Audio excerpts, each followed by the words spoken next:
পরপর বিস্ফোরণে কেঁপে উঠল এলাকা, ভেঙে পড়ল বাড়ির দেওয়াল।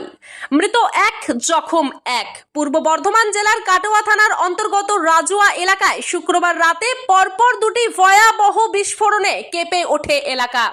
বিস্ফোরণের তীব্রতায় একটি বাড়ির দেওয়াল সম্পূর্ণভাবে ভেঙে পড়ে। ঘটনায় একজনের মৃত্যু হয়েছে এবং একজন গুরুতরভাবে জখম হয়েছেন। মৃত ব্যক্তির নাম পরিচয় এখনো পর্যন্ত জানা যায়নি। আহত ব্যক্তির নাম তুফান চৌধুরী। তিনি বর্তমানে কাটোয়া হাসপাতালে চিকিৎসাধীন। স্থানীয় সূত্রের খবর, বেআইনিভাবে বোমা বাঁধার কাজ চলার সময়েই ঘটে এই মারাত্মক বিস্ফোরণ।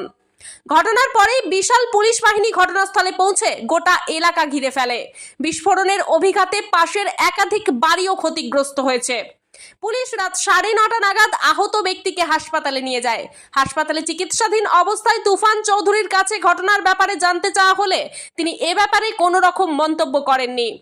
সমগ্র ঘটনার তদন্ত শুরু করেছে কাটোয়া থানার পুলিশ। ব্যুরো রিপোর্ট, সোজা কথা নিউজ।